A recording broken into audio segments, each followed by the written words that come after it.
Right? We learned yesterday that there's two different ways that God enlivens and creates the universe: physical universe, spiritual universe. One is called Mamali Kolmim, how God enlivens everything in a different way, and that we can call nature, spiritual nature, physical nature. Everything receives according to certain, they say, laws, the laws of nature. And there's spiritual laws also. You can read in Kabbalah books about how the upper worlds interact one with the other, and the what's different spheres, and the angels, and the powers, and the vessels, and the lights, and the letters, and God's creative force. That's called Mamali calling. That's how everything, how God fills all the worlds. Boker Tov. How God fills all the worlds. It's called Mamali calling. Then there's also what's called Soviv calling. And that we haven't gotten to. Soviv Kolmim essentially means miracles, aspects of God that are totally above the world, where you see that it's not anything to do with any sort of nature or order or spiritual or Kabbalah. It's, you see God, pure godliness. Pure godliness. Like when God took the Jews out of Egypt and when he gave them the Torah, things like that, where God is totally revealed. The problem with the second one is that it's not comprehensible. It's not a thing that you can, use in your day-to-day normal life. God has to be revealed to a person or realized by a person gradually, little by little, so we can incorporate. Why is that? Because God is so real. He's more real than we are. And for a person to feel that, it's incomprehensible. It's not, we're used to comprehension, understanding means grasping something, something that's smaller than us, smaller than our mind, something which we can put a framework around, like they call it a definition, to define something that has limits. And Hashem doesn't have any limits. So there's two aspects, but God, on the other hand, God wants us to understand it. He wants us to understand. So that's the idea of the this Mamali Kolmim and Soviv Kolmim. Mamali Kolmim is how God fills all the worlds, each one according to its own nature and its own ability. And that gives us the ability to, little by little, that's called the ladder, the ladder of prayer. Go from below to above. So let's go. Now we're talking about this level of Mamali Kolmim, how God fills the worlds, that he creates everything gradually. The reason the Rebbe is discussing this is, first of all, to give us some lessons about how to serve God, what we're supposed to do in our day-to-day life, because these really ideas are supposed to be really on our mind all the time. We're not supposed to be thinking about politics and Corona we think about those things, but they're supposed to be in the proper perspective. The proper perspective is that Hashem is doing everything. Everything is creating everything, is making everything happen. And we just have to act properly. But how are we supposed to act? So first of all, we have to know what is what the real true picture is.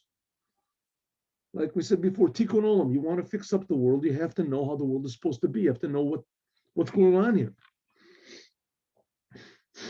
So there's this aspect of Mamali Kolmim. And the Rebbe bases this on, he starts this by asking a question in this week's Torah portion. It says that everyone should take a truma to God, a gift to God, and you should take my truma. It says a gift to God, and it says God's gift. Right? Truma LaHashem, you should have to take a gift to God. And then the other one is the truma of God.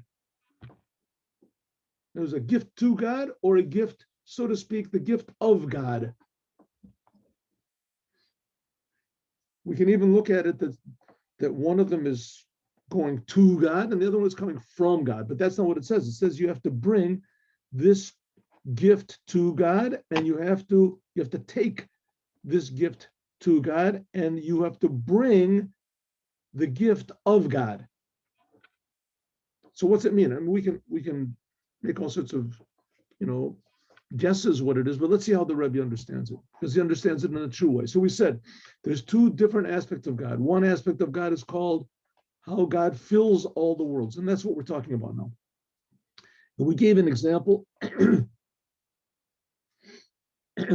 We talked about the the difference between the head of the body and the foot, that the whole world is like, the whole universe is like a big body. There's the head of the body and the foot of the body. And the same thing we can learn from our head. The head has more life in it than the body, than the foot does.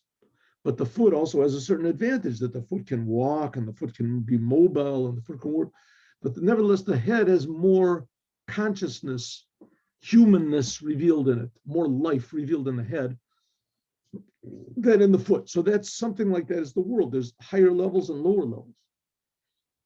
Then he gave us a different example about the manna. Remember the manna? We learned this yesterday. The manna was eaten by the angels. It was eaten by the angels, but it was also eaten by us. So the Rebbe says, how can it be angels ate food? What type of food could they eat? I mean, angels aren't physical beings.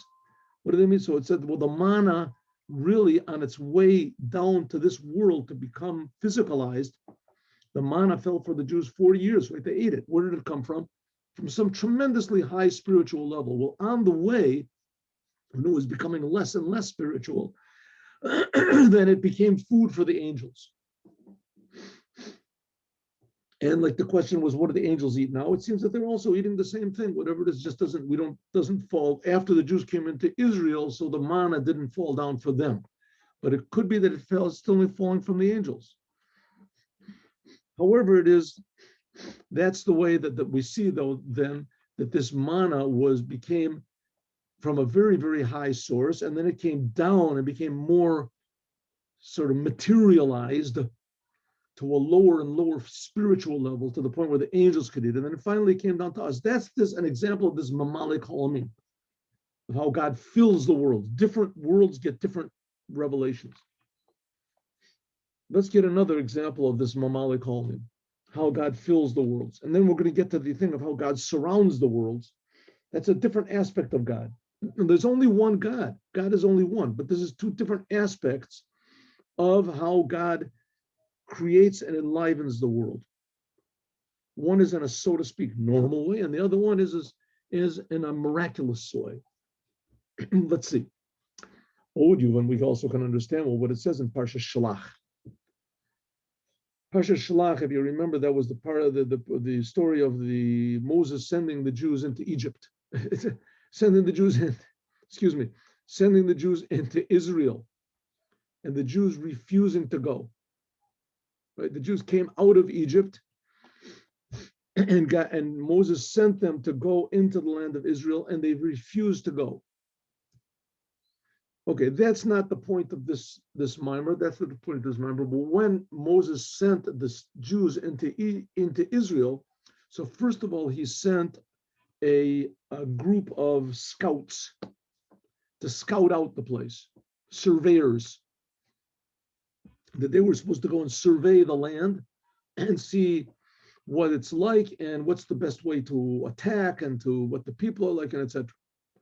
So Moses said one of the things he told these scouts or spies, as they're called, the Meraglim, is that they should go into the land of Israel, sneak in there, and they should look around and they should come back with a report, and they should know, Hayesh bo eitz im ayin, are there trees there or not? Hayesh bo eitz im ayin, are there trees or not? Well, like we say, like we're trying to say, and the Hasidut is based on this, that everything that's in the Torah is inside of us also. So what does this mean to us nowadays? We're not going into the land of Israel. Israel is already inhabited. What does it mean? Are there trees here or not? Is this just this thing of history, or does it mean something now? Well, it certainly was in history. Moshe did it, but it's happening right now. What is it? We'll see. Pirish b'Zohar HaKodesh, in the Zohar, the Holy Zohar, which the Zohar also takes the same principle that what's in the Torah is inside of us as well, right now. the Zohar, but spiritually. Zohar says that Moses wanted to know, or the people wanted to know, Mehut hashpa animshach be'eretz Yisrael. What type of godly blessing is there in the land of Israel? If it is only from the level of the tree, what's the tree? The tree of life. The tree of life. Man was in the Garden of Eden, right? So there was a tree of life, and then there was the tree of good and evil. So it says the tree of good and evil, that was the potential to get mixed up, which he ate from, of egotism. But the tree of life that was there, this is what's called Chachma. This is the highest of the 10 spheres, aspects of God. If you want to say it's like sort of pure godliness that's in the world. That's the highest orderly type of godliness, or natural godliness, you want to call it. Like it says, like it says that wisdom, this level, it's translated as wisdom, but it doesn't really mean that. But for our purposes, let's say Chachma enlivens. This is the source of life for the whole world. Also, eights are, that he says, are there eights? Is there a eights? Eights is the language of eights of a Toshia. Eitzah means advice and, how do you say, strengthening. This is the level of wisdom. Oh, Moses wanted to know, does the land of Israel, does it receive from this level of Chachma? Only bechinas ayin. Or maybe it receives from this level, which is called ayin. Now, Chachma, like we say, Chachma, that's the source of normal, orderly life force. Life itself is a big miracle, right? Life. Where does life come from? Nobody knows. Everybody is alive. Nobody knows what it means. In general, that's called your soul. Your soul is the life force. That also gives you the powers that you have, the power of seeing, the power of hearing, the power. These are miraculous things. We don't know where they come from. This is from Chachma. That's what it's called, Chachma. Life. So as miraculous as life is, but still that's life, that's the world. That's nature. So that's what he wanted to know. Does it come from this aspect of Chachma? Or maybe it comes from the level of ayin.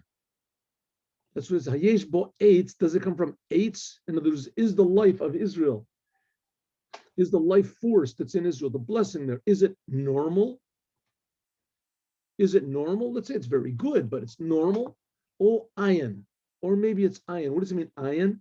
Maybe it comes from a level which is much, much above Chachma. Like it says, like it says that Chachma comes from this level of ayin. I want to call it nothingness. Why is it called nothingness? Because it's infinitely more real than we can comprehend. Not that ayin means that it's less real, it's nothing. It's called nothing because it's not a thing. It can't be defined in any way. Chachma, this level of Chachma, with a source of life, it can sort of be defined. I mean, wisdom has to come from, life has to come from somewhere. So it comes from this level of Chachma. It comes from something. Right? Scientists can call it a different language, whatever it is, consciousness, they can call it, religious people, they call it spirit. But whatever Chachma is, it comes from somewhere.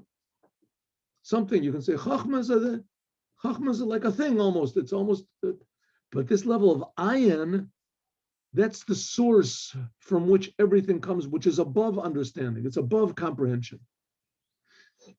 If you can see Gadol Peros, if that's the sign Moses gave, if you can see that the fruits of the land of Israel are growing, Al Derech Shara, so it's like the other lands, Levad, as then he Rakim Bechinas Eitz.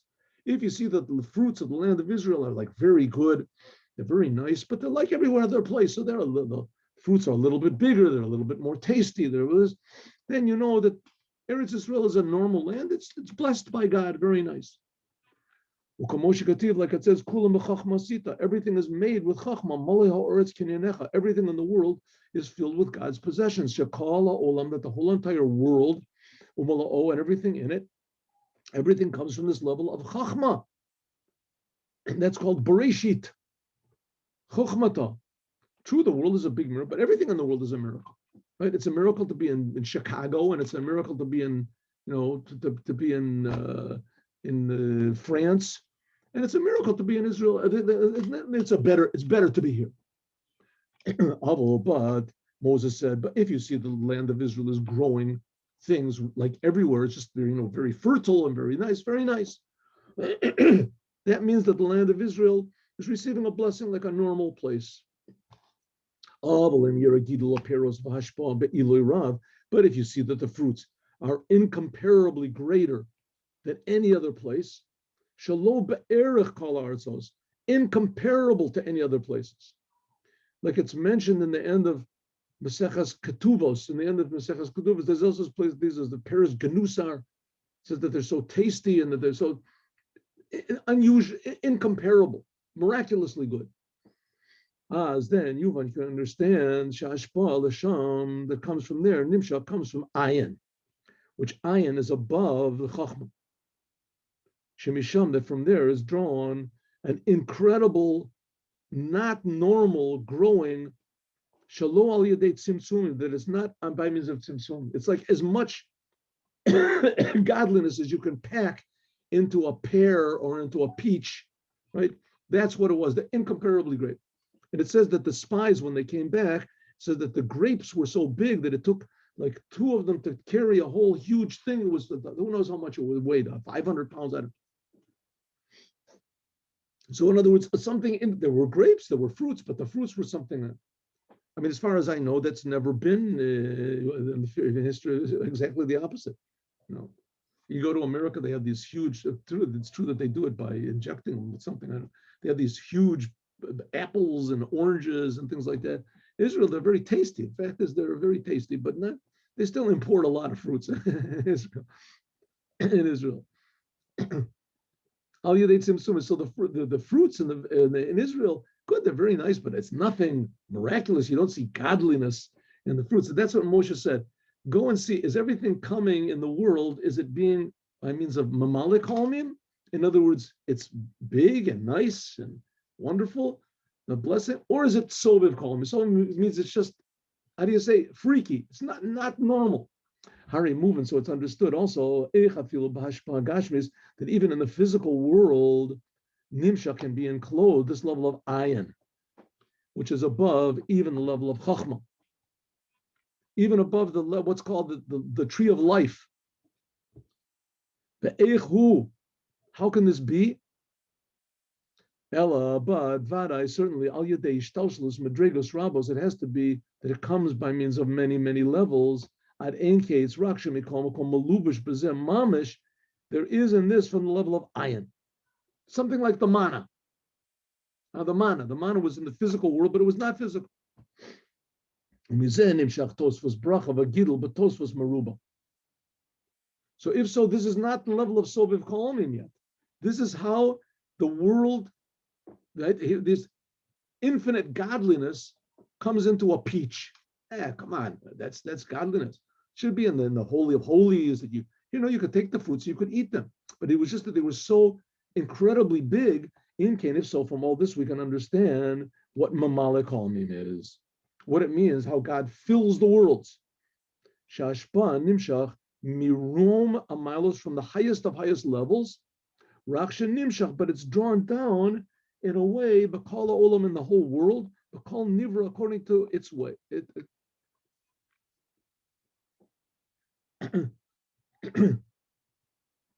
So even like here, let's take an example. You have in the miracles, that the 10 plagues that happened in Egypt, right? The 10 plagues. So after everything, Paro said, what's the big deal? Okay, so the God of the Jews knows a lot of tricks. Good, he knows, he's better than my magicians. And even the Rambam says, the Maimonides says, that the 10 plagues that happened in Egypt, and also all of the miracles that God did, that he brought bread from heaven, he brought water from a rock, and even the splitting of the sea. That's what the Rambam says. That it was all, it was, that did not prove that God existed. It wasn't there to prove that God existed. It was only there to supply the needs of the Jewish people.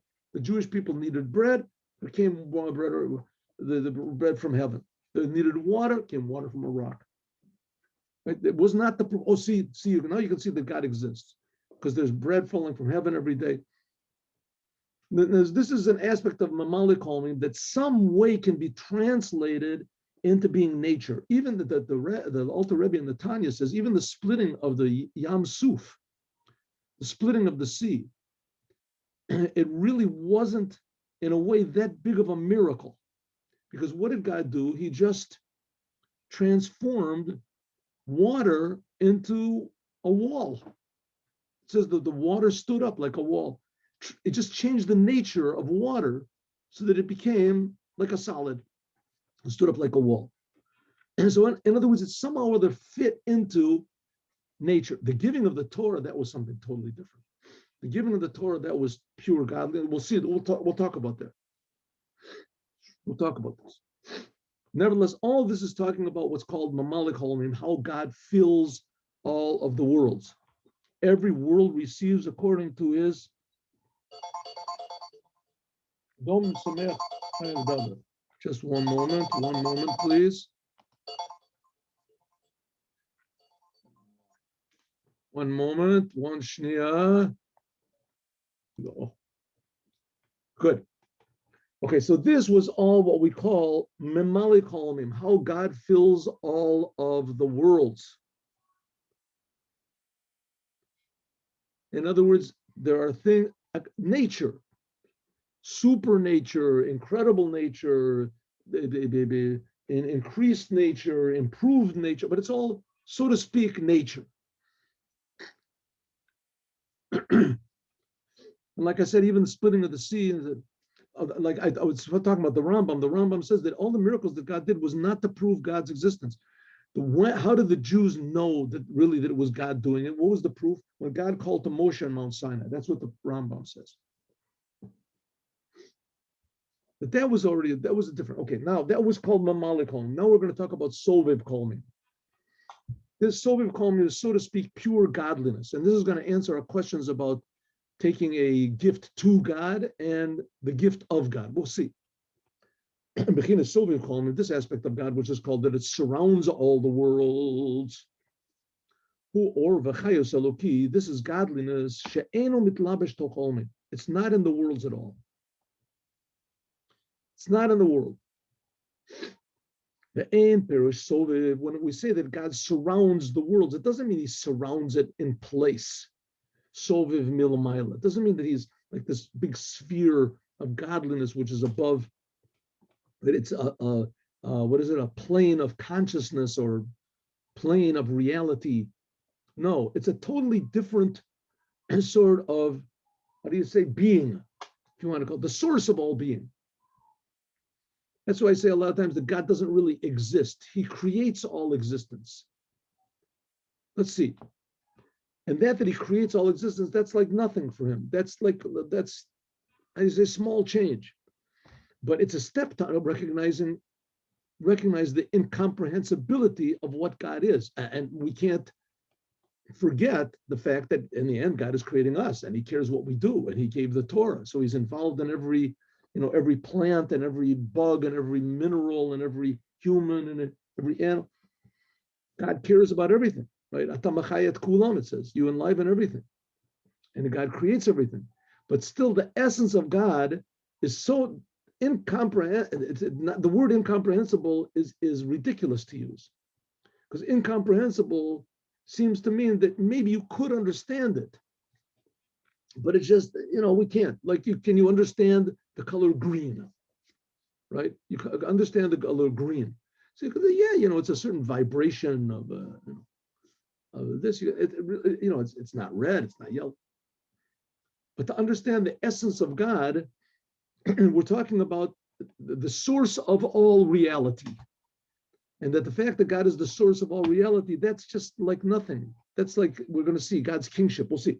That's that which God surrounds all the worlds. It doesn't mean that he surrounds them physically or spiritually. It means Shehu Gam Kain Toch Olamim, that God permeates everything.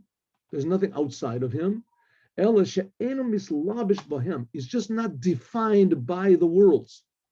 Like it says, is it not so that the heavens and the earth I fill? Ani davka. I, the essence of God. She'en bechin bechayus. Hahu bechinas hischalkus kolal. The heavens and the earth are totally filled with the oneness of God.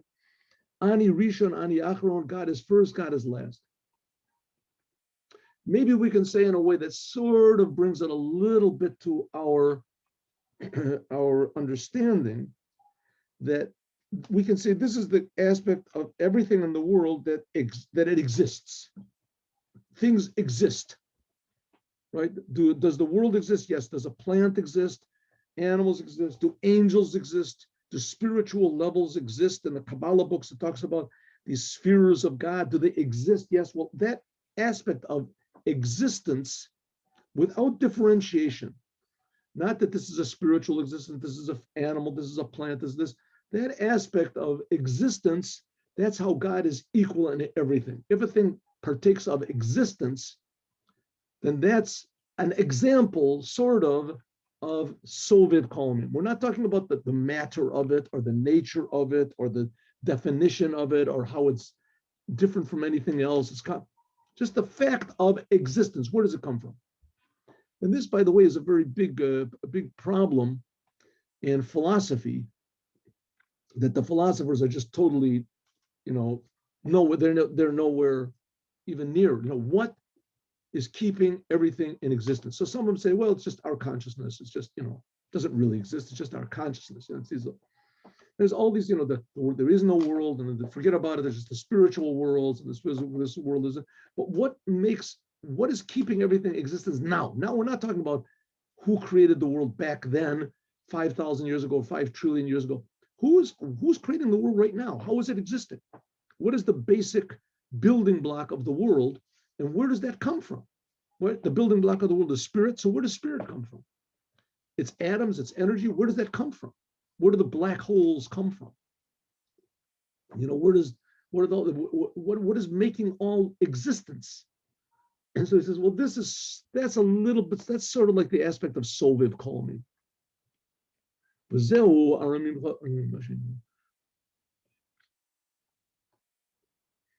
Ani, God's essence is found everywhere, which is not the case, Mamalik Kolmi, which is not the case how God fills the worlds. This is in the level of limit, like it says, going 500 years. Ragli Achayos Kula. It says that the distance of the heavens, the different heavens, are 500 years of walking, whatever. Anyway, there's some sort of spiritual limit and definition to the spiritual worlds as well. That's what it means. I will exalt you, God. That God's essence and his being, marumum, it is elevated, umenusa, and exalted, ad ein kates v'tachlis, infinitely high. In other words, we know we exist. Here we are. We're existing. Where does this existence come from? Where does it come from? Well, it comes from the spirit. Okay, you want to say that? Good. Where does the spirit come from? It comes from a higher spirit. And where does that come from? Where does that come from? Right? And finally, where does time come from? Where does consciousness come from? Where does it all come from? It comes from the big unknown, blob of not. It says, no, that's only Chachma. Where does Chachma come from? It says this is elevated above all possible comprehension. Comprehension.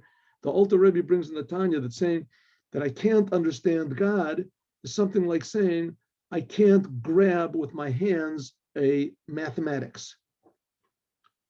Right? I can't grab onto calculus with my hands. I tried, practiced at home. I just can't grab onto it with my hands. Right? But that's just insane. That's ridiculous. The hands can't grab mathematics. Well, it's more insane to think that my mind could grasp God. My hands in mathematics are part of the creation, but my mind is the creation and God is the creator. It's impossible to. That's what we say about God, Aromimcha, the way I will exalt you. In other words, no matter how high we can possibly think, God is infinitely beyond that. That's Aromimcha. Aromimcha Elokai. That's we say an Ashrei. Elokai, the Bechinas Ha'or, that this light and life of godliness, which is drawn from Soviv Kolmim, is by means of Hamelech. Aromimcha Elokai Hamelech. So God is infinitely higher and more exalted than any possible definition or comprehension. It's outside of even the idea of the potential of being defined in any way. How does he enliven the world? By means of Hamelech, by means of being a king.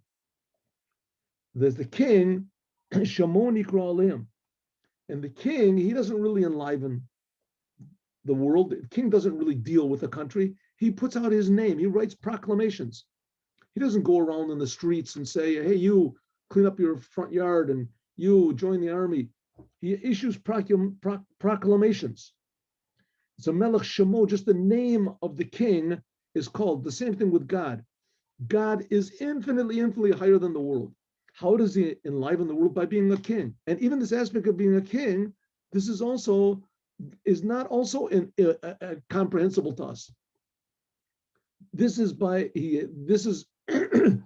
But rather, God creates and enlivens the world by means of his name. Shemoni Krolim, just like a king. Kamashal Melech, like a king. Sharak Shemo, that only the king's name, Uhit Pashtuto, and his aura is on the king, on the kingdom. Mem Shalto, and his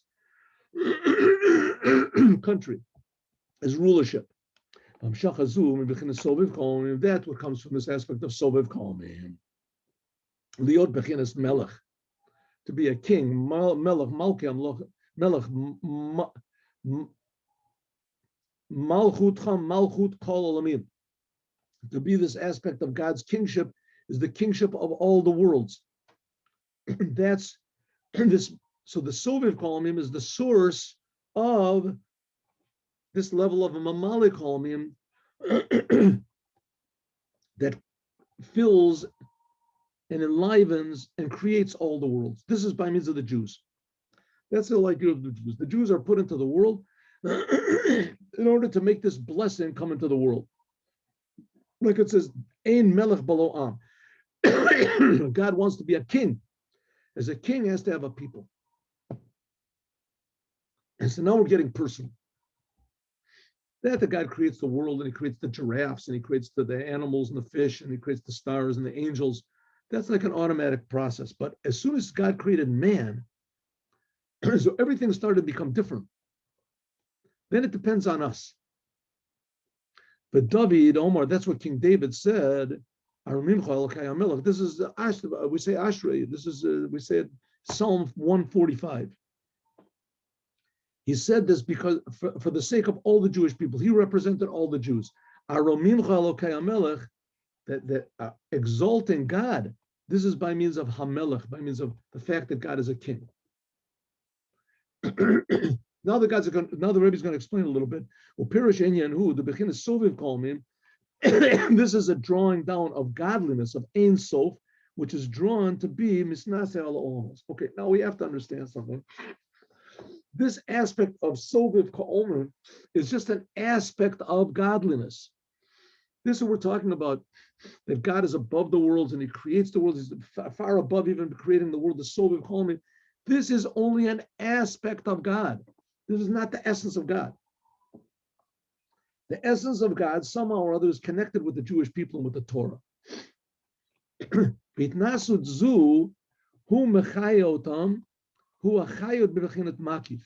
This power of Soviv Ka'omim also enlivens and creates the world. Like I said before, all existence comes from the Soviv Ka'omim.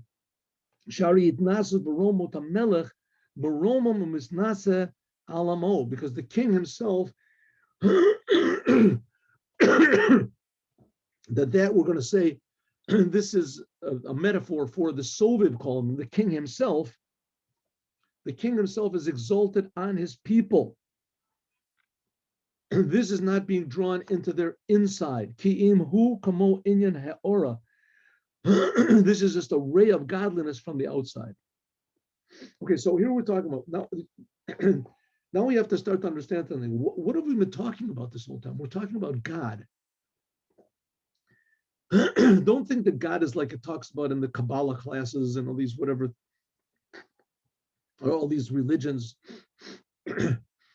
That God, what do all the other religions say? That God is like way up there. It's really high, and in order that He can so distant from us. In order for us to deal, we have to have something in the middle. We have to pray to a person or to a star or to a power or to a ghost or to a something. Right? We have to pray to something. But Judaism says the fact is that God is infinitely higher than that. Infinitely higher than the fact that He's above the worlds and He's so far. Infinitely beyond that. But what does it mean infinitely beyond that? That he's unlimited to the point that He's not limited to being far away from the world. Being far away from the world, that, so to speak, is a limitation, it's a definition. So that God is not defined in any way, that's called Soviv Kolmim. Soviv means He surrounds, Olmim is definition. He's above all definition. Right? So that's what God is. He's Soviv Kolmim, right? Oh, now I start to get it. Well, you should know that's not God either. The essence of God is really far above that. And that's connected with the Torah. That's connected to the Torah. The Torah is a whole different business. The Torah is saying that God really cares about every detail of the world and that we can affect God. God cares what we do, and He put the world in our hands. That's talking about the essence of God, and we're not really talking about that now in this mimer. We're going to see. But we're hinting at it here that it says that God, this whole entire business of what's surrounding the worlds and filling the worlds, this is in the hands of the Jews. It says the Jews, God is the king, right? The Soviet call me, but He's the king because of the Jews. He wants, the Jews are His people. By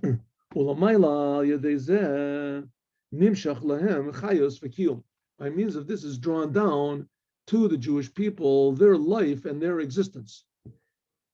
From this elevation, this is what's called Soviv Kolmim. And that's what it means, Malchut Malchut Kolmim. And this is what's called your kingship, God. That's Soviv Kolmim, is the kingship of all the world. It surrounds all of the worlds. It's equal everywhere. The king of all creation, as we're going to talk about more, God willing, and explain this more also, God willing, tomorrow. And now let's continue the Sikha that we're almost finished with.